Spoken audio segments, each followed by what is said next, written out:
Hey everybody, you're on the Geekbox YouTube channel. Today I will tell you how to use Love2shop gift card online. Let's go. You need to know which stores accept this gift card. Open Love2shop website.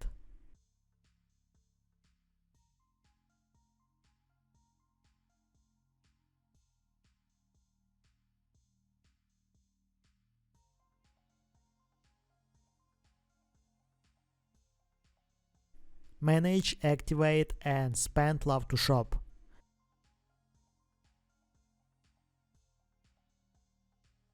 View where to spend. Select your gift card. This will have all the stores where you can use your gift card.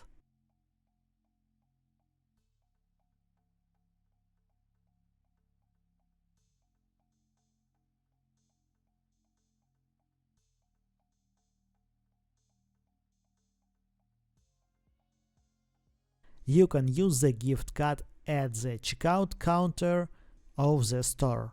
That's it. Now you know how to use Love2shop gift card online.